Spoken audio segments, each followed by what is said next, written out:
Assalamualaikum warahmatullahi wabarakatuh. Kula ya ana saking Ngawi Gus, badhe tanglet. Ngawi tebih Ngawi mriki Pak. Ngawi paling barat Mantingan. Oh nggih. Nggih. Niku wonten napa nampinipun?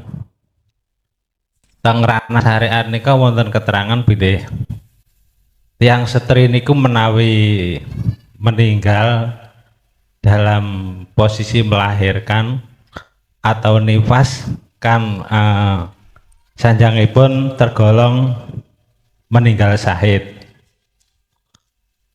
Terus kaping kalihipun wonten keterangan juga bilih tiyang meninggal di hari Jumat atau malam Jumat, keteranganipun sanjange sedaya dosa-dosanipun di ngapura.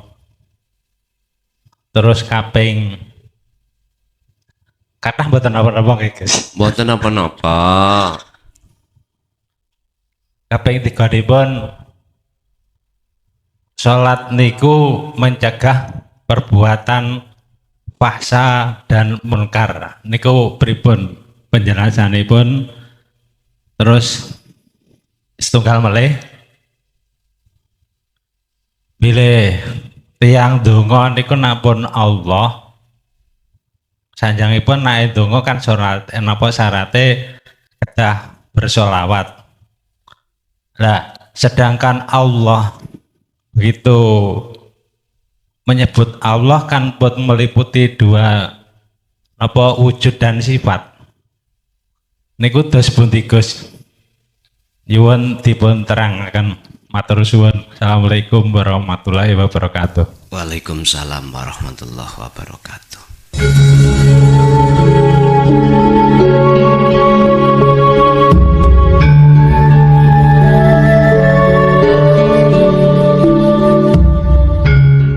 Hadirin dan hadirat, Assalamualaikum warahmatullahi wabarakatuh. Saya Mardi dari Bagan. Mau tanya yaitu, pada waktu saya kerja biasa, kenapa hati saya itu 1 detik mungkin tidak ada, merasa senang sekali, tiada batasnya atau tiada taranya. Itu dinamakan apa? Yang kedua, dengan adanya sifat Allah jaiz, berarti kita diperbolehkan berdoa apa saja. Sudah. Assalamualaikum warahmatullahi wabarakatuh. Waalaikumsalam warahmatullahi wabarakatuh. Ketika hati itu menemukan satu kedamaian, yang kedamaian itu tidak bisa digambarkan dengan apapun. Walaupun secara jasmani posisi sampean ikut di tengah kerja, di tengah beol, tidak hanya di tengah sholat, enggak. Apalagi di tengah sholat, semuanya tidak Allah bedakan. Jasad ketika di tengah-tengah apapun pekerjaan yang dilakukan, kalau hati sudah menemukan sejati ini kedamaian, berarti itu disebut bertemu Allah. Sebab tatmainnul qulub min alamati ma'rifatillah. Tak urangi tondo-tondo kalau disebut ketemu Allah itu ya bagaimana? Pertama, la yarawna li anfusihim. Ketika jenengan iki secara fisik kelihatannya kok kayaknya jenengan yang melakukan, tapi dalam hati sampean tidak merasa diri jenengan melakukan. Yang kedua, yusahiduna annal fa'ilahu wallahu ta'ala. Justru dalam hati sampean rasa yang muncul, yang melakukan hanyalah Allah. Ketiga, tatmainnul qulub. Jikalau hati sudah masuk di situ, maka hati itu akan terasa ayem. Ini salah satu tanda alamat disebut sudah bertemu Allah. Cuman durasi bertemu Allah itu tergantung mengendaki berapa detik, berapa menit, berapa jam, itu urusan di Allah. Kita nggak punya hak untuk aku njaluk sejam Gusti, mboten sekali. Kita itu laksana kuning sing kentir ning kali niki lho Pak. Ya wes nggak punya daya upaya apapun untuk bisa bergerak. Bergeraknya sebab terus. Kalau nggak ada arus ya menang, ya menang. Mau menang akhirnya ditotoli ikan lele. Ya wes manut mawon. Ya situlah kita. Artinya apa? Secara ilmu menekankan tentang dzikir sirul asrar jenengan untuk terus buat satu. Nomor 2 tentang sifat jaiz berarti doa ikut termasuk nggih leres. Di dalam masalah doa orang yang sudah betul-betul sudah dikatakan sampai pada Allah itu terbagi menjadi 2. Khos dan khawasul khawas. Yang khos mboten purun Pak, donga mboten purun. Donga Allahumma mboten purun. Karena apa? Dia malu. Malu pada Allah. Kedua, dia sudah tahu kalau semuanya itu sudah Allah yang menjatah-jatah. Gak mungkin jatah si A keliru dikasihkan Allah ke B. Begitu sebaliknya. Dia sudah imannya sampai di situ. Gak njaluk tetap sebab iki wis kecatet tetap diberikan oleh Allah. Yang ketiga, dia malu sebab apa? Apa yang telah Allah berikan. Nikmatul ijad dan nikmatul imdad tidak ada batasnya. Masa sih aku mau minta yang lain sementara Allah itu memberikan aku nafas yang tak rupiahkan, nggak bisa. Kok minta yang lain? Kok cie dolime aku? Beliau mempunyai prinsip ngeten Pak. Ibaratnya cara orang di perapatan ini lho. Mau minta-minta nih lho. Dia tidak mau minta-minta, dia diem aja sendepel tembok. Dia tidak mau renanggone sopir, cepet, enggak. Dia sendepel nanggone tembok ngene, entah ambek apa, mau meneng. Dia menunjukkan posisi awake iku butuh. Tapi dia tidak utarakan, diem.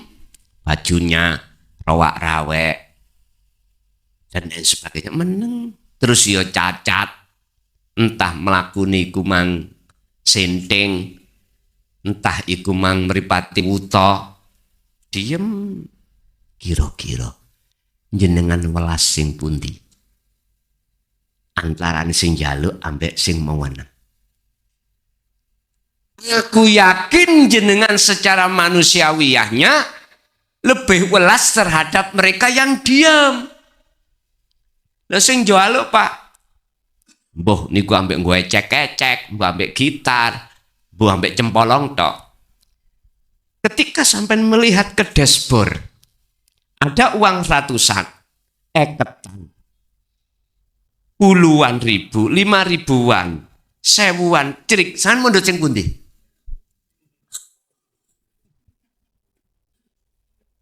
Tapi ketika jenengan melihat mereka yang diem, gak mandu, gak minta, bahkan gak maksem-mesem, naluri hati sampean beda.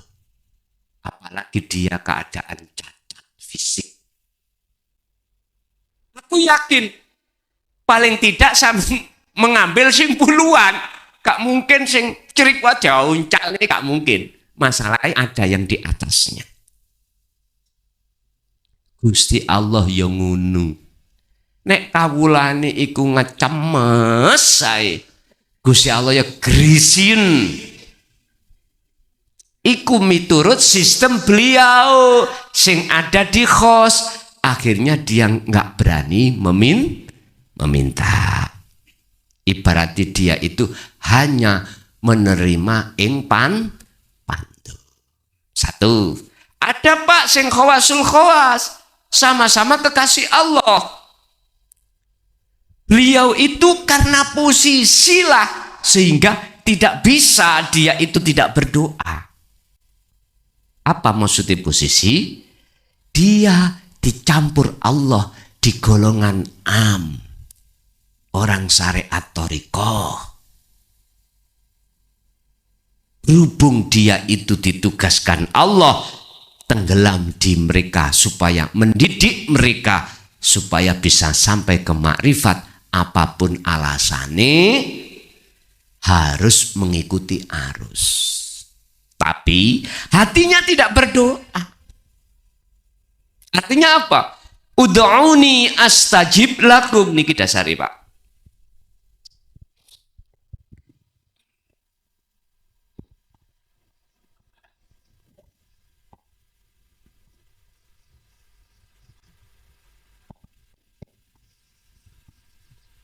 Jalu sira kabeh ni ingsun, kalau kau betul-betul mintanya hanya pada ingsun Allah, maka astajib, tak sembadani. Artinya apa? Lesan beliau secara syariat memang Allahumma, tapi ruhaniah beliau boten. Karena menetapkan akunya Allah, inilah yang disebut ini wajah tuat, iya. Jadi hatinya beliau itu tidak mengharapkan, tidak menghadap kepada makhluk berupa apa yang beliau minta, enggak, tapi hatinya bertemu siapa di balik makhluk itu. Makanya di sini ada ya mutakalim yang menunjukkan makna keingsunan, keahatan Allah. Ud'uni, mintalah kau semuanya terhadap ingsun Allah. Iku ingsun Allah. Berarti harus ketemu Allah dulu. Jadi hatinya ketemu Allah, tidak ketemu, tidak menghadap terhadap makhluk yang berupa apa yang dia minta. Ning syariate koyok-koyok dia itu mengharapkan apa permintaan dikabul. Isi Allah terhadap golongan khos enggak salah, golongan khawasul khawas juga tidak salah. Kan beda dengan kita. Lesane menghadap terhadap makhluk, ucapannya Allahumma, apa yang diminta, hati kita ngadepin nanggone makhluk berupa pengharapan dikabul. Lah ini ibaratnya cara wong njaluk nanggone yang memiliki itu tidak menemui yang memiliki, tapi dia mengambil langsung yang dimiliki. Jawab dulu. Ibaratnya si A tetangga si B punya pelem, si A mestinya menghadap dulu ketemu si B untuk minta pelem. Enggak, ini langsung ngantem peleme. Niku disebut apa? Pencuri. Sebetulnya hati kita itu pencuri, Pak. Irodah wae Allah dirampas. Kudrat wae Allah dirampas. Milik Allah kita rampas, kita aku-akui iku. Wujudnya Allah kita rampas. Wis ta, nek ngaji tauhid iku gak tambah pinter, malah tambah pekok. Nggih. Menungsone tambah pekok memangi. Lah niku Nabiullah Yunus. La ilaha illa anta subhanaka inni kuntu minadz zalimin. Ngakoni Pak kalau beliaunya zalim. Beda dengan kita. Boten nate ngaku kalau kita zalim. Lebih kita yang tekun ibadah. Awak dhewe ngaku wong apik. Padahal kelakuane atine awak dhewe, Masya Allah, masih kekandilan sirik khofi. Injih, tasik wonten, monggo. Assalamualaikum warahmatullahi wabarakatuh. Kula ya ana saking Ngawi Gus, badhe tanglet. Ngawi, tebih Ngawi mriki, Pak. Ngawi paling barat Mantingan. Oh, nggih. Nggih. Niku wonten napa nampinipun teng ranah syariat nika wonten keterangan bilih tiyang setri niku menawi meninggal dalam posisi melahirkan atau nifas kan sanjangipun tergolong meninggal syahid. Terus kaping kalihipun wonten keterangan juga bilih tiyang meninggal di hari Jumat atau malam Jumat, keteranganipun sanjange sedaya dosa-dosanipun di ngapura. Terus kaping kathah mboten napa-napa nggih, Gus. Mboten napa-napa. Kaping tiganipun salat niku mencegah perbuatan fahsya dan munkar. Niku pripun penjelasanipun? Terus setunggal melih bilih tiyang donga niku napun Allah sanjangipun nek donga kan salat napa syarate dah bersolawat. Nah, sedangkan Allah begitu menyebut Allah kan buat meliputi dua apa wujud dan sifat. Niku dos pundi Gus? Nyuwun dipun terangaken. Matur suwun. Assalamualaikum warahmatullahi wabarakatuh. Waalaikumsalam warahmatullahi wabarakatuh. Apapun yang diterangkan di dalam kaidah ajaran syariah terkait meninggalnya syahidah untuk seorang wanita yang lagi melahirkan dan atau syahid bagi seorang laki-laki yang meninggal di dalam pertempuran membela agama Allah atau mati Jum'ah, ditungakno ae muga-muga nggih. Kula mboten nentang. Ditungakno ae muga-muga nggih. Syahid iku dari kata syahada, menyaksikan. Wong Jawa syahadat. Lah, penyaksian itu ada sing bener, ada sing mboten.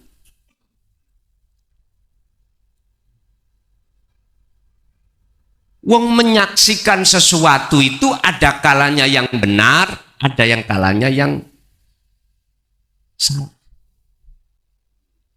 Iman. Makanya nopo sih di dalam tahapan itu homo Islam itu ada 3.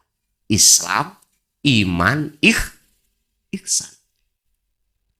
Ada kalanya orang Islam Muslim imannya itu belum ihsan. Ada kalanya sudah ihsan. Nah niki nyeritakno ketika saat Rasulullah kali para sahabat ngeten niki kumpul persis ngeten niki. Ujuk-ujuk tiba-tiba ada seorang pemuda sing ganteng yang beliau itu bepergian tidak jauh. Langsung ning ngarepe Kanjeng Nabi. Dene ngarepe sahabat. Sahabat ndelok omong, sapa iku wani-wani? Lah ngoten nggih. Maju. Beliau seorang pemuda itu kuning wajah, semringah. Dia dari kota Sidoarjo apa Surabaya iki. Marut cukup lenggah. Dawuh ngeten beliau. Ya Rasulullah, man huwa al-Islam wal iman ma'al ihsan. Lah niki. Tanyanya gitu. Apa sing dimaksud yang disebut Islam, iman, ihsan? Wis kula mboten jawab 1 2 langsung 3 ya kesuwen. Ihsan itu adalah antak budallaha ka'annaka taroh. Ketika si hamba iki ngibadah atau aktivitas, hatinya itu seakan-akan bisa melihat wujudnya. Niki posisi makrifat. Makomnya makrifat. Fa'ilam takun, apabila belum makrifat, yo yaroka, dia wajib untuk duduk di makom muraqabah. Berarti merasa selalu dilayani oleh Allah. Berarti dalam hati kesadaran, apapun sumbernya songko Gusti Allah. Loh, dengan cara inilah nanti akan masuk ke alam fana, pembersihan, baru alam ma'rifat. Beliau itu dawuh ngoten. Akhirnya sing dimaksud pemuda adalah malaikat Jibril. Malaikat Jibril. Secara tidak langsung itu supaya Nabi Muhammad didik tentang ihsan terhadap para sahabat. Didik tentang tauhid untuk memurnikan supaya bisa sampai pada Allah. Ngene kok jariane ada yang mengatakan Kanjeng Nabi dulu nggak pernah ngajarkan hakikat makrifat. Syariat tok. Nggih mboten napa iku hak orang berpendapat. Kita hormati.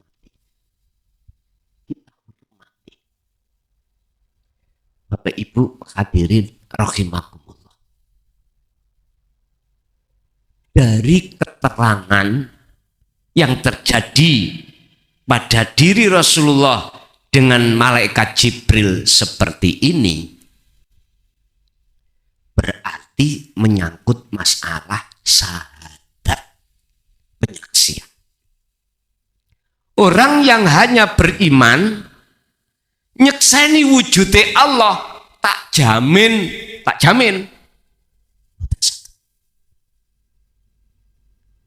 Allah yang mana? Ini mboten saged jawab. Karena hati kita masih nyekseni sakliyane Allah itu wujud. Termasuk wujud kita sebagai makhluk. Mboten saged. Akhirnya wujudnya Allah menghalangi wujudnya Allah. Akhirnya wujudnya makhluk iki menghalangi antara hati rohania dengan wujudnya Allah. Ibaratnya iki Pak, rokok atau penghapus tak tutupi kopiah.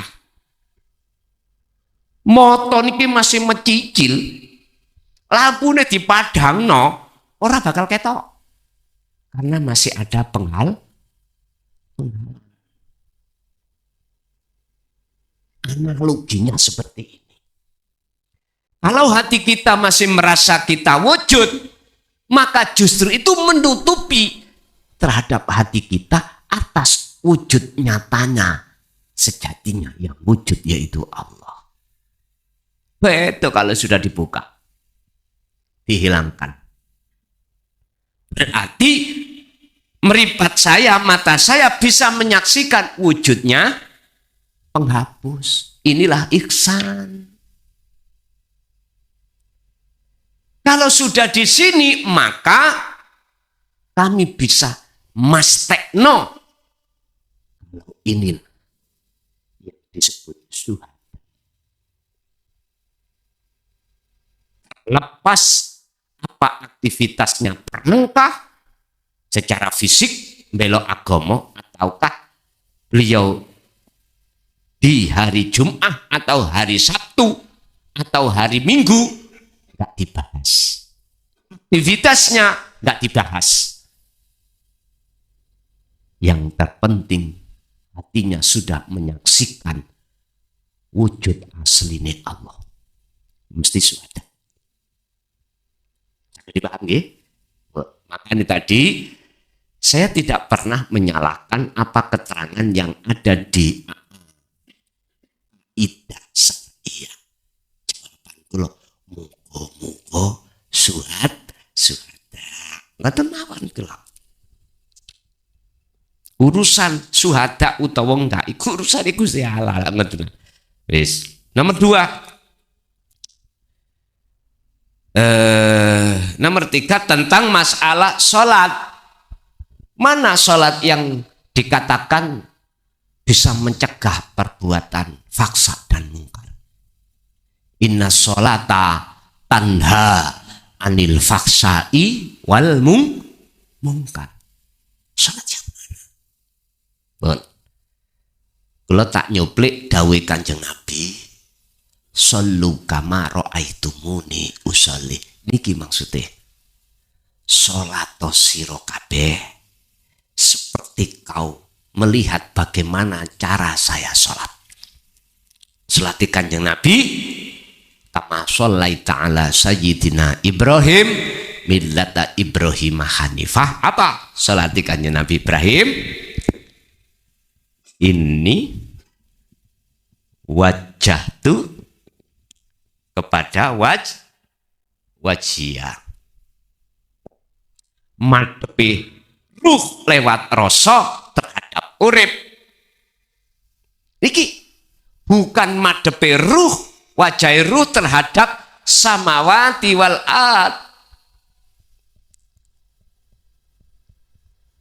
Ayatnya kan gitu. Inni wajjahtu wajhiya lilladzi fatara samawati wal ard. Lah ngoten ta? Jadi ati sampean kali kula niki mboten madhep, mboten eling isine langit lan bumi. Tapi ati iki madhep nang wajahe Allah. Wa aqimis shalah lidzikri. Tegakkan salat semata-mata hanya untuk mengingatku, kata Allah. Ya wajahku iki. Ya niku salate Nabi Ibrahim. Ya inilah innas sholata sak temene salat iku tanha bisa nyegah apa salat anil faksa iwal mungkar. Perbuatan faksa, keji. Perbuatan keji apa? Perbuatan yang melampaui batas. Pundi melampaui batas ning dodo sampean iku ana pangeran saliyane Gusti Allah. Rupa apa? Aku ingsun aku merasa egoisme yang bisa ini bisa itu dan lain sebagainya. Wal mungkar, ingkar dengan kebenaran ini. Ini kebenaran yang telah disampaikan Allah lewat jalur dinil tauhid, dinil hak, dinil tauhid ini pun ditolak. Ini anak ngaji babakan tauhid. Coba kejeron, durung wayahe. Iku ilmu sing pernah disampaikan Kanjeng Nabi sesat iku. Wis ingkar dari itu. Hati yang masih menolak tentang tauhid, ikilah mungkar. Ini nek salat sing dimaksud iku inni wajjahtu wajhiya, iku betul-betul ada di dalam hati sampean, maka gak mungkin jenengan akan melakukan faksa, apalagi mungkar. Artine nek wis ati iku betul-betul meletakkan ini wajjahtu wajhiya di segala hal, aktivitas keadaan apapun. Mohon maaf, gak mungkin jenengan itu akan mau didorong untuk ngaku-ngaku. Yang kedua, gak mungkin ketika ilmu tauhid itu jenengan dengarkan langsung itu sesat. Gak mungkin, justru sampai golei Ngawi tutuk kene ku adoh. Lah apa sampeyan iki memang sesat sampean golek rene. Sudarjo kene iku adoh. Niki wonten tiyang Sudarjo mriki. Aduh, wong Jakarta. Kok wong Bali. Wong Bali. Nggih. Lah terus piye? Aku yakin siapapun kita, walaupun dekat, kalau itu gak cocok, boten purun moro. Estu. Karena apa? Karena hati kita masih ingkar. Dekat toyo apa? Boten purun ngrungokno. Inilah Pak perbedaan dalam surat An-Nisa ayat berapa saya lupa. Perbedaan seseorang hati yang sudah mau menerima kebenaran dan menolak di sini. Walaupun jauh. Karena dia sudah tahu kebenaran, mesti diparani. Walaupun dekat, belum tahu kebenaran, mesti ditolak. Pak, kula niki dadi kepala desa niku kan tahu karakter satu-satunya warga. Ngoten toh? Ide ilo gak gelem. Sik ado-ado. Kok moro-moro. Inilah membedakan antara hati yang menolak kebenaran dan menerima. Itu di dalam surat An-Nisa. Saya lupa ayat berapa itu. Bon, yang ketiga. Yang keempat, tentang masalah sholawat untuk mencapai rahmat. Orang kalau sudah tahu letak kebenaran itu hanya di tauhid dan tahu caranya bagaimana mengesahkan Allah, pasti tidak dengan satu amaliyah, apakah amaliyah sholawat atau yang lainnya. Tidak. Karena beliau yakin cukup dengan wirid secara syariat ismullah, ismudat Allah itu sudah mengandung semuanya. Jadi wis gak nyebut sak liyane Allah. Tapi ada juga yang nyebut selain Allah tapi maksudnya hatinya kepada hidup. Ada iku lesane koyoke wong biasa. Tapi hatinya kekasih Allah. Wonten lahire koyoke wong biasa, mbuh tukang sapu, mbuh tukang pelayan bandara dan lain sebagainya, pelayan apapun. Tapi orang lain nggak tahu kalau itu kekasih. Tahu apa? Kekasih Allah gak mungkin selalu nanti di kopian, serbane ngelembreh ndi mang. Hilang. Ngalor ngidul nandinti mboten. Bahasa ucapannya alim Quran, hadis dan ilmu fikihnya tidak harus ngoten. Justru Pak, sing akeh-akeh nggawa label kaya ngene nggawa pleki. Ngapunten nggih. Banyak tapi bukan berarti sampai semuanya mboten lho, wonten sing ora. Lah terserah sifat jaise Allah diletakkan kekasihnya yang model bagaimana. Kekasih Allah itu ada yang nggak bisa baca Quran loh Pak. Lu itu ilmu fikih, ilmu salafe, ilmu syariate gak patek duwe. Gampangane ora iso dalil. Ngoten lho. Tapi hatinya alim kepada Allah. Ayo dibuka nonggone kitab hikam, ada seperti itu. Ada. Kadang-kadang beliau itu ono sing tukang melodi, tukang ritm, tukang bass, tukang sound system, tukang soling, bahkan tukang nyanyi disebut biduan.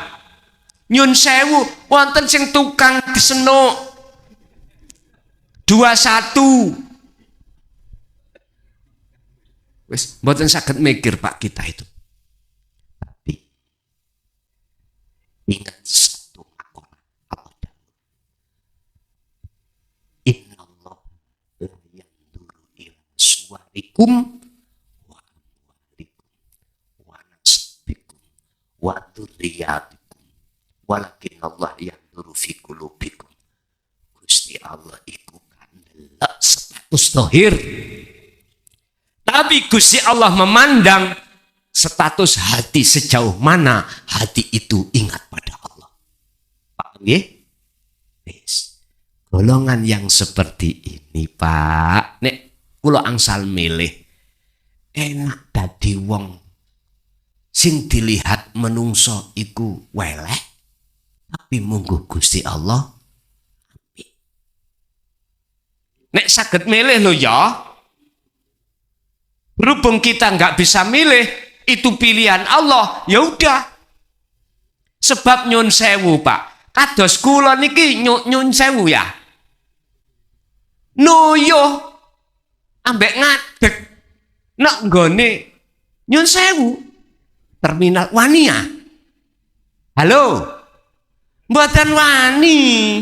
Jenengan sopir kernet nak ndukure ban. Wani.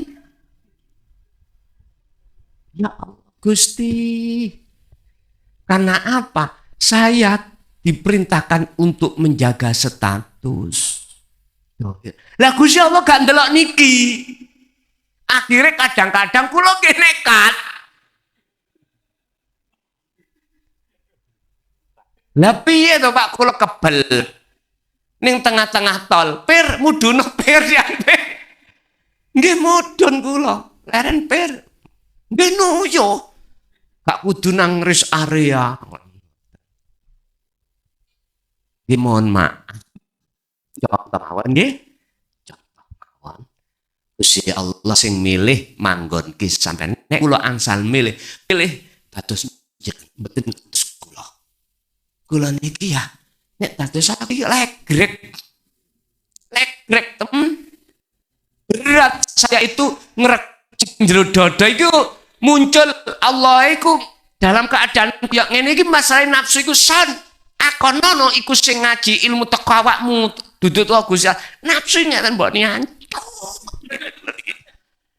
sering ngoten niku masyaallah. Memang sifatnya nafsu Pak nyun sewu nggih tidak mengenal kata putus asa.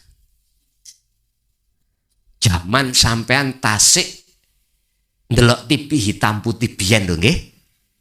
Niku ana jenenge film setan. Roto tekan ndukur loteng 10. Kekelindes sepur penyet. Tangi maneh. Ya niku nafsu. Nek cara sakniki Tom dan Jerry. Yes niku nafsu. Masih nafsu iku sudah sampai jinakno, sampai kencang. Nyun sewu. Jinakin nafsu iku ibarati cumbu-cumbu laler. Suatu saat nyuduk teko mburi. Gusti Allah kayak solusi. Ya ayyuhalladzina amanu dzkurullaha dzikron katsiran wasabbihuhu bukratan wa asila.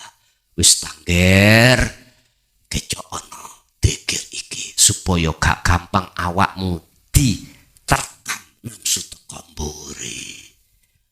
Iku sing wis jinak apa maneh sing masih liar. Nggih. Nggih. Tasik wonten.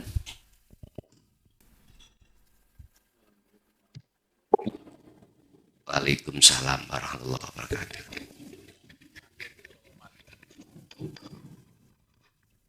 Nami kula Rian saking Colomadu, Solo. Ada yang saya tanya Pak Yai, ngapunten sadaya. baru-baru ini mungkin yang sedang viral. Ngapunten ini agak membawa sedikit politik tapi berhubungan dengan masyarakat.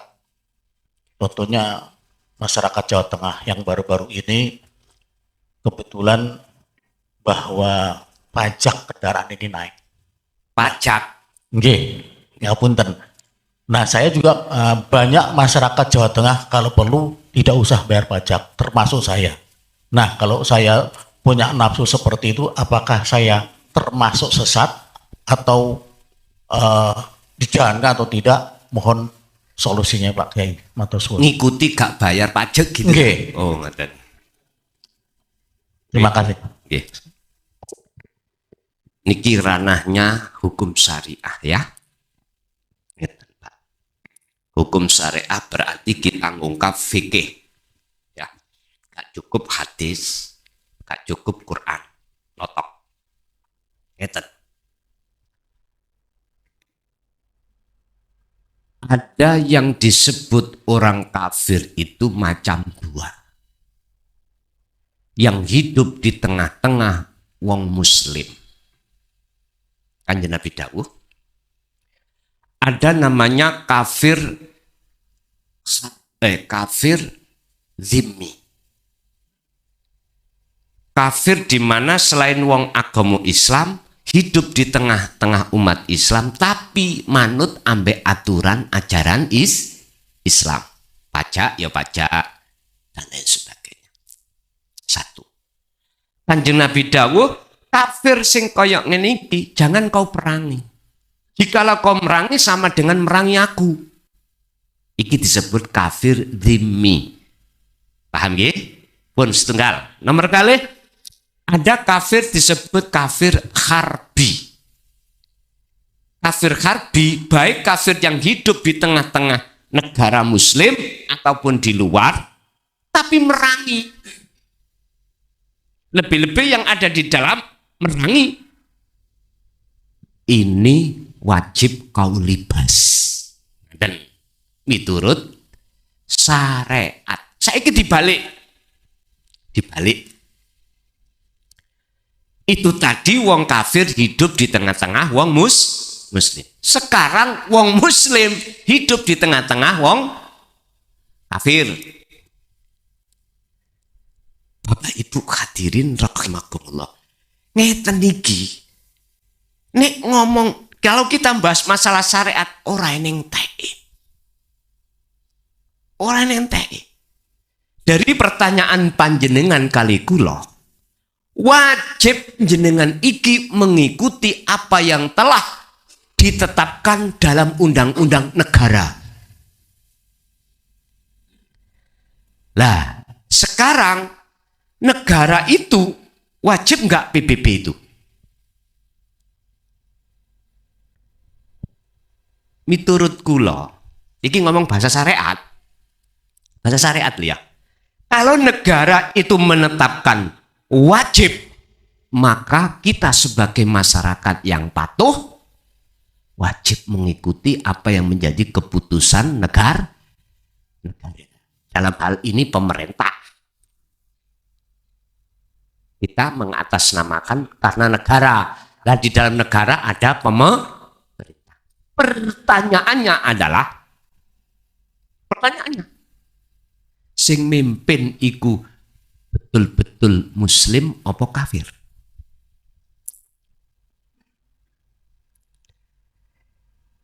Kalau kita mandang dari sisi Allah baru ketemu. Kalau kita mandang dari syariat mboten saged, Pak. Bedakno antara muslim dengan ghairul muslim. Saiki sing ghairul muslim ya kopian. Padha. Ya padha salate. Tapi yang membedakan hati. Hati. Yakin. Dalam sebuah daerah, kalau pimpinannya itu muslim. Muslim itu orangnya. Betul-betul Islam sejati. Islam sejati berarti dia tidak hanya muslim saja, tidak hanya mukmin saja, tapi muhsin. Hati yang sudah bagus. Tidak akan dia itu mendolimi rakyatnya.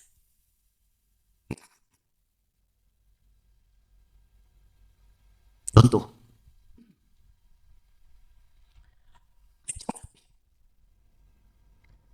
Nek urusan babakan badokan. Babakan dunia niku lho ya. Atau ghanimah. Beliau minggir.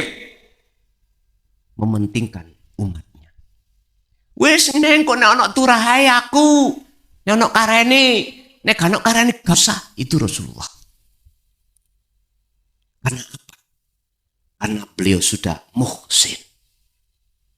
Siapapun panjenengan, tatkala hati sudah muhsin, mesti amanah. Itu pasti amanah. Artinya tidak mementingkan dirinya, justru mementingkan orang lain. Sekarang pertanyaannya gini, pajak itu memberatkan rakyat, betul?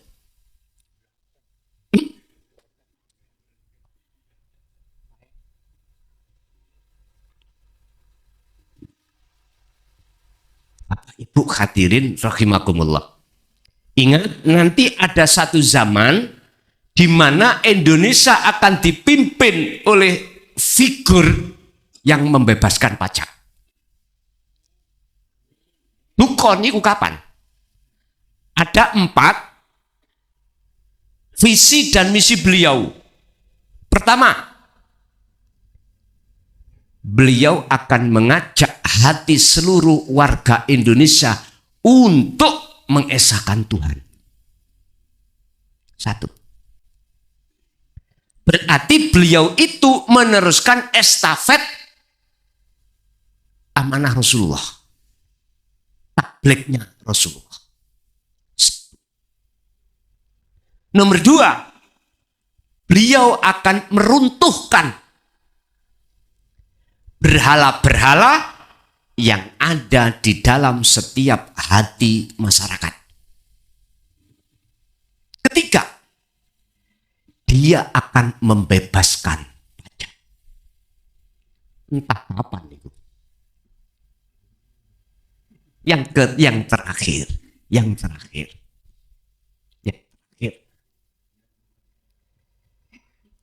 Beliau itu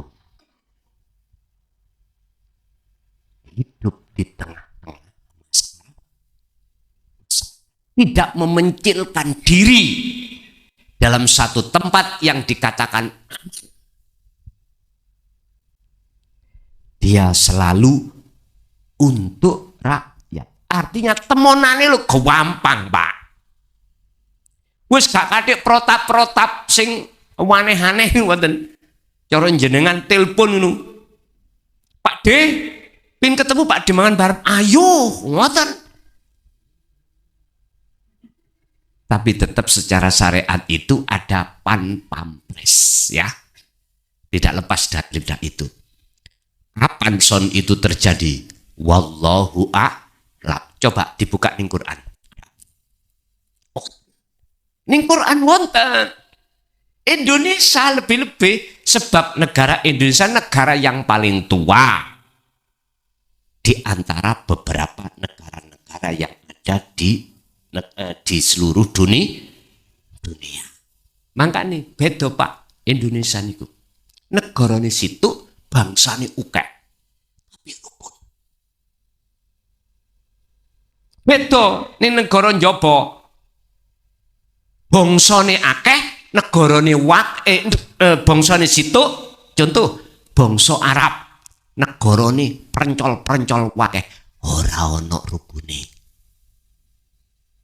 Karena apa? Indonesia memakai sistem Bhinneka Tunggal Ika. Artinya warganya, penduduknya, mayoritas dulu itu sudah ditanamkan. Pertama hukum yang terjadi adalah ilmu tauhid atau ilmu kauniyah atau ilmu sejati. Syariatnya dereng dugi. Ini biyen-biyen mbah-mbah sampean kali kula sing zaman syariat durung ana, hatinya nrimo ing pandum, Pak. Karena apa? Beliau fokus mentingno tentang masalah hablum minallah. Cuman lewati ilmu sejati. Mengapa nyebut ilmu sejati? Karena mboten saged wong Jawa biyen ilmu tauhid, bahasa Quran, bahasa Allah lho mboten saged. Gusti Allah. Tapi apa kok hatinya berbudi luhur? Nah, inilah saya modernisasikan zaman sekarang, akhirnya ilmu sejati kami sebut ilmu tauhid. Walladzi arsala rasulahu bil huda wa dinil haq aidinit tauhid. Wis. Berarti kami kemas dalam bentuk secara Al-Qur'an ilmu tauhid. Padahal sama. Timun niku ya akeh sing nolak. Yes mboten napa. Jadi Pak, jenengan nyawang Allahi apa nyawang makhluki? Nek jenengan nyawang makhluki mesti terasa berat. Berat. Karena jenengan merasa tertolimi oleh sesuatu itu. Tapi nek jenengan nyawang Allah, ngeten mawon, biar jenengan iki mboten salah melangkah, sampai cocok noning mana sampean. Artinya gini, Gusti Allah iki ono dorongan aku kongkon bayar apa ndak? Nek wonten dorongan suruh bayar, kulo yakin Allah siapkan sakti untuk bayar. Berarti jenengan nggak melihat hukum makhluk, sampai melihat hukumnya Allah. Hukumnya Allah pelanggarane barometer ini ku kehendak yang ada dalam hati jenengan. Kalau Allah itu hukumi melarang jenengan membayar, mesti Gusti Allah akses syarat kanggo membayar ditiadakan Allah. Makanya sampean tingali, sampean rujuk ning ati sampean, adakah kehendak untuk bayar atau tidak? Kalau ndak, ya usah gak usah bayar. Niki kalau kita memandang hukum Allah. Kalau hati sampean itu ada kehendak bayar, ndang lekas dibayar karena Allah pasti menyiapkan hal itu untuk membayar. Wis, sakniki figur sing kula maksud sebuah pemimpin apakah disebut negara saja? Tidak. Niku menyangkut wilayah. Apakah secara nasional, apakah secara provinsi, ataukah mencakup kabupaten dan seterusnya. Apakah yang dimaksud membebaskan pajak itu tak bayar secara uang? Lah niki nek tak terjemahno secara makrifat beda. Gak bicara masalah fisik. Intine ngeten. Dalam hati sampean itu nanti ada sebuah pemimpin, sing pemimpin itu 4 yang beliau lakukan. Iki saya sebut sebagai warid. Itu makhluk Allah yang sengaja Allah perintah untuk masuk di dalam hati sampean yang namanya warid. Fungsinya warid adalah mendidik dan memberikan pelajaran hati sampean tentang ilmu tauhid. Nomor 2, ketika ilmu tauhid sudah terdidik dan ditancapkan namanya nur tauhid, jenengan nanti tidak akan mudah untuk ngaku-ngaku iki yang melakukan aku. Justru jenengan akan diajarkan untuk mengakukan sedoyo iku semua itu sumber dari Allah. Disitulah disebut ikhlas dan jenengan gak akan memberikan pajak. Artinya tidak memberikan pajak Wong kita tidak merasa yang melakukan, bagaimana mungkin minta bayarannya? Bukan mungkin. Jadi jenengan disebut orang yang sendika dawuh. Sendika dawuh. Wis. Selanjutnya sampean akan dididik oleh si warid itu untuk menghindari dan memerangi kepentingan hawa nafsu. Diusir, barulah jenengan menjadi orang yang merdeka. Artinya merdeka sudah tidak menjadi budaknya nafsu, justru jenengan kali kula sudah sampai pada Allah.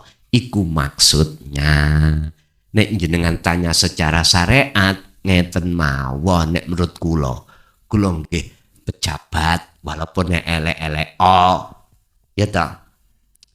Ya wis kita patuh ambek aturan apa yang telah ditetapkan oleh negara. Kalau iku mang tingkat provinsi, kalau kita sebagai rakyat iku merasa berat, nggih mohon maaf ada yang namanya majelis untuk kita komunikasi. Ibaratnya anak Pak keberatan Pak semono kowe musyawarah. Ojo ujuk-ujuk langsung kita itu anarkis, ojo. Jadi lewat perwakilan kita DPR. Suruh DPR untuk membela rakyat. Sebab waktu nyalokno iku ya teko rakyat. Apa aspirasi rakyat harus ditampung oleh DPR, digodok di dalam paripurna. Mestinya gitu. Kuduke. Ojo terus DPR itu gelem njaluk dicoblos tapi tidak membawa aspirasi masyarakat. Nggih, ngapunten. Apa sih singkatane DPR? Dewan Perwakilan Rakyat. Jenengan harus meresapi sebagai anggota DPR maksudnya iki.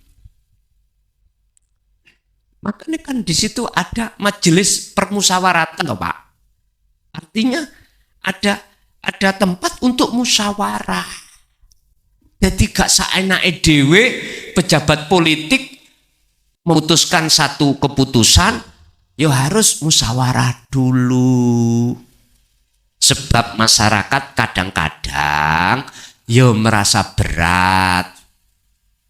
Iki digawa. Hanya DPR meneng-menengai. Wes gak usah dipilih. Wong meneng. Ya kudu dia membawa aspirasi masyarakat, dikomunikasikan dengan pejabat setempat, hasilnya piye. Saya tidak ngomong Jawa Tengah, Jawa Timur atau Jawa Barat mboten. Nek Jawa Timur sampai sekarang belum ada undang-undangan. Apa? Naik-naikan ini belum ada. Tingkatnya kabupaten nggih biasa mawon, justru malah denda pajak itu dibebaskan dengan catatan per tanggal berapa. Biasa nih. Terus secara syariat saya menggarisbawahi dari pertanyaan jenengan, nggih, kalau jenengan iki mampu sesuai dengan aturan yang sudah ditetapkan, monggo. Tapi jika merasa keberatan, nggih, bahasane wong masyarakat, wadulo nang wakilan jenengan, suruh untuk nggodok lagi keputusan itu, bahwasannya masyarakat keberatan. Engko jawabannya ya napa? Saged Pak, keputusan yang sudah ditetapkan oleh kepala daerah itu dicabut bisa. Itu artinya direvisi. Saged. Jangankan masalah ini, keputusan presiden loh, tentang masalah dilewatkan menteri perdesaan, tentang masalah pencalonan masa jabatan yang asalnya 8 tahun menjadi 6 tahun, 6 tahun dikembalikan 8 tahun, dirubah niku saged. Namanya revisi undang-undang. Oh iki menungso iso mawon. Wis, iku syariate Pak ya. Kalau hakikate seperti itu. Sing penting mek ngeten tok jenengan. Cara tauhid ati sampean ono sinyal teko Allah mboten untuk membayar. Nek mboten vakum dulu. Sebab nek wonten iku mesti Allah nyiapke. Kanggo syarat untuk membayar pajak. Sebab ngeten, Pak. Menurut kula lho ya.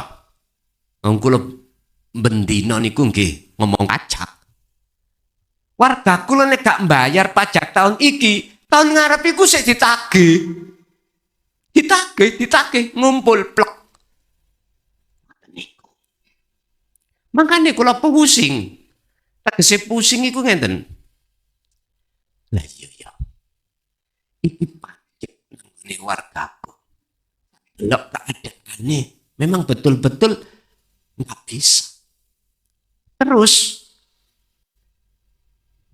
dia nggak bisa membayar tahun iki, terus nunda tahun berikutnya. Iku sik ditagih. Lho ngoten niku mau tidak mau pimpinan iku wis apa jare kepala desa. Makane kata Pak kepala desa sing memangnya di situ itu nekori niku kata. Masalahnya ini ada hubungannya dengan dana desa dan dana-dana yang lainnya atau BKD. Kadang-kadang dipantau piye pajake lancar apa gak desa iki. Nek lancar BKD muncul. Nek gak lancar gak diwenehi. Biasa. Makane nggih awak dhewe wis kudu rada tekor-tekor dhisik ben kok ana dana BK itu turun. Akhirnya manfaatin nang warga. Sekilas info. Ngapunten Pak nggih. Nggih, monggo. Satu kali lagi mungkin.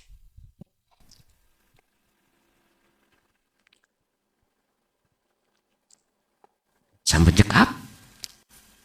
Satu kali barangkali ada. Nah ini kok baik.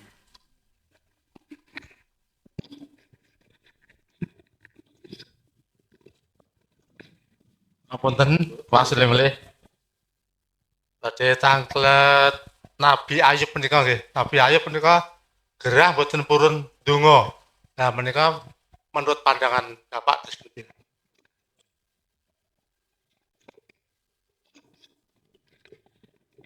Nabi Ayub mengapa gerah gak njaluk ndang saras?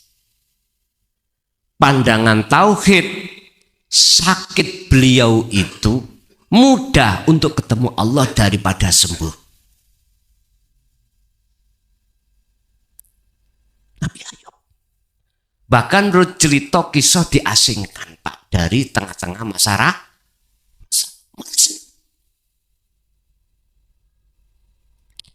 Hatinya tidak mudah terkontaminasi, terpengaruh dengan urusan dunia karena bisa. Nggih niki sing kula maksud nafsu iku berat. Beliau milih yang berat ini supaya mudah menjinakkan hawa. Nyun sewu Pak. Wong sugih merasa hatinya melarat. Iku berat loh Pak. Daripada wong fisike melarat, hati disuruh untuk betul-betul mudah niki. Sifatnya Allah sugih. Wajib. Sifat wajib kita lawane sugih melarat, miskin. Mesti ini ngoten.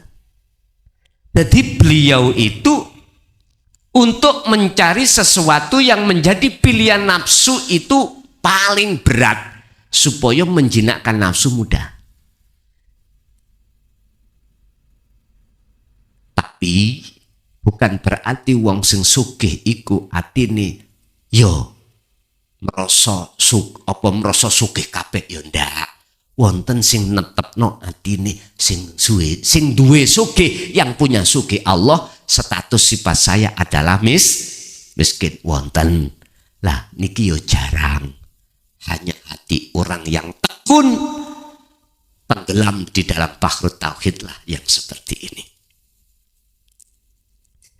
Alasane mek ngeten tok Nabi Ayub lebih mudah ketemu Allah dikala waktu loro daripada waktu sembuh. Lebih penak aku ketemu Allah waktu susah daripada waktu senang. Itulah alasan yang termudah. Nggih Bapak Ibu hadirin jamaah rahimakumullah, itulah apa yang bisa yang kita dapatkan pada malam hari ini.